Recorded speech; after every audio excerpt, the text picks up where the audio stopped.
Welcome back to the channel. Today we are going to be doing a video that I've wanted to do for a long time, which is talking about percentage-based macro splits.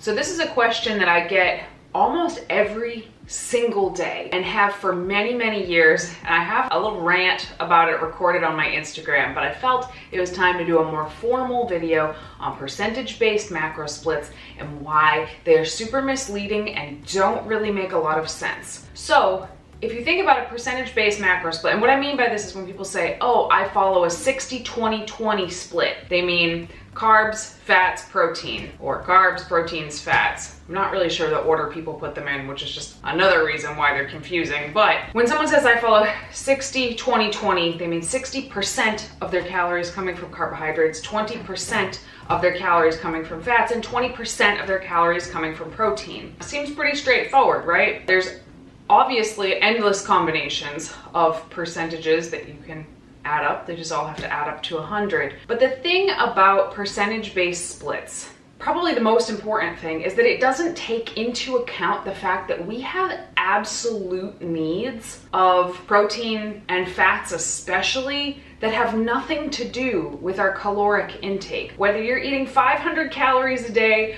or 5,000 calories a day, we have certain needs of protein and fats, and that's not going to change based on your caloric budget. So the way that I like to think about these things is actually if you think about your rent. Pretend your protein requirements are like your rent. Your rent doesn't change because you started making more or less money. If your rent is, $1,500, you have to pay $1,500 every single month, no matter what your income is. If you get a pay cut at work and suddenly you get laid off and suddenly you're making not nearly enough money, your rent's still $1,500. If you get a huge raise, your rent is still $1,500. And if you kind of think about your protein requirements that way, having it be a percentage of your total income, or in this case, what we're actually talking about is your caloric intake, it doesn't make sense. There's certainly amounts you can't go below, but having excess protein isn't going to do you any favors. You would be better suited to have those extra calories, if your caloric budget increases, sent elsewhere. Likewise, fat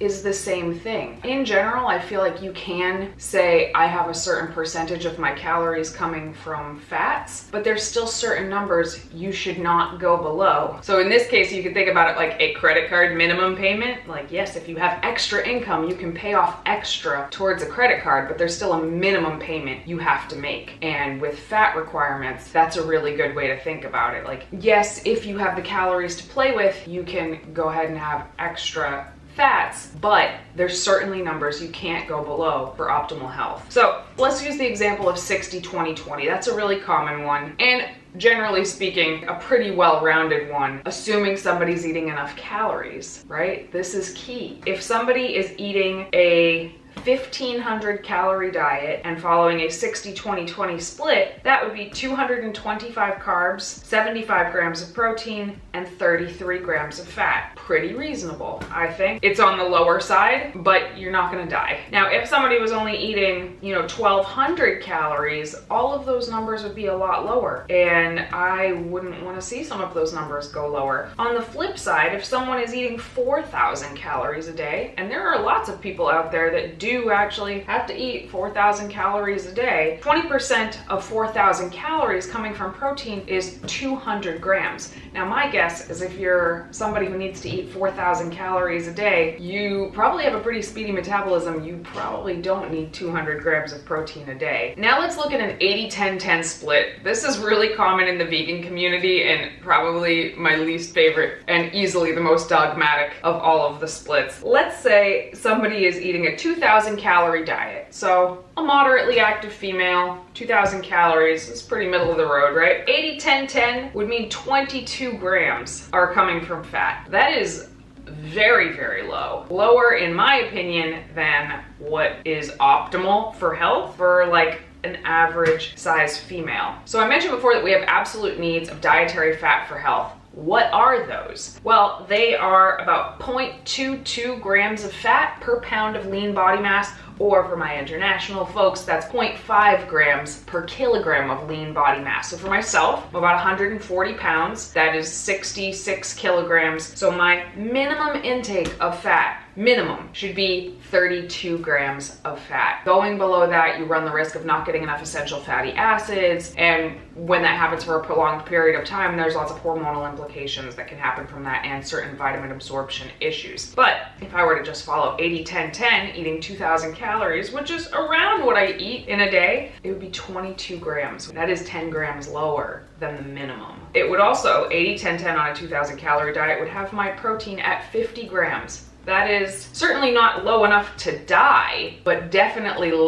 too low for my goals as a physique athlete. Like way too low. So all of this hopefully is illustrating the fact that when someone gives you a percentage-based macro split, they're telling you nothing. And all of it rides on this assumption that is often false, that people are eating the correct number of calories in the first place. Giacomo and I did a whole video on how to find your caloric maintenance. If you're new to this channel and interested in macros and how to set them for yourself, start with that video, because we really break down exactly how to find out what you need to do to find out where your caloric maintenance is. I run a forum on Facebook, the Vegan Bodybuilding and Fitness Forum. There's like 40,000 members in there. So I see this question every day. I'm following 40, 30, 30, and I'm not seeing any results. What's wrong? Well, when you say I'm following 40, 30, 30, you've told me nothing. I don't know how much you're eating. I don't know anything about you. I don't know what your goals are. But a lot of times people are looking to this certain magic number combination to get them the results, and that is not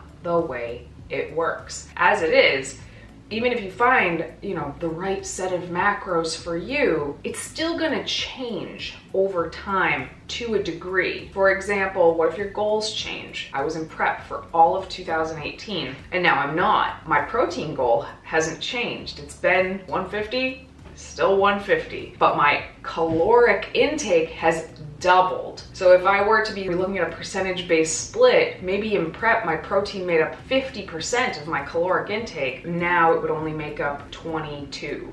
I'm still following the same protein goals, but if I just look at it as percentage of total calories, it's gonna be really confusing to some people. So go check out the caloric maintenance video, and in a separate video we can talk about how to set your protein requirements. We have a podcast called Muscles by Brussels Radio, and actually an episode just came out last week all about protein and how to do that. But if you guys want a separate video on how to set your protein intake, your fat intake, your carbohydrate intake, I'm happy to make that video for you guys as well, but I don't want this one to get too wordy, too intense. But in general, if someone is asking you questions about a percentage-based macro split, you have to ask more questions to get the total picture. If you're looking for the right percentage-based macro split for you, I suggest you kind of go back to square one and learn about what the correct protein intake for somebody of your size and your goals is, what the correct fat intake for somebody of your size and your goals is, and then you fill the rest in with carbohydrates, which I think is the big question. So that's the very short way of how to do it. So find your caloric intake that you need to hit, set your protein, set your fat, fill in your carbohydrates. And hopefully this video made sense to you guys. Let me know if you have any other questions about this. I would love to talk about it more. It's hard to break it down into little bite-sized chunks, but that's what we're trying to do. So looking forward to hearing from you guys. I will talk to you soon.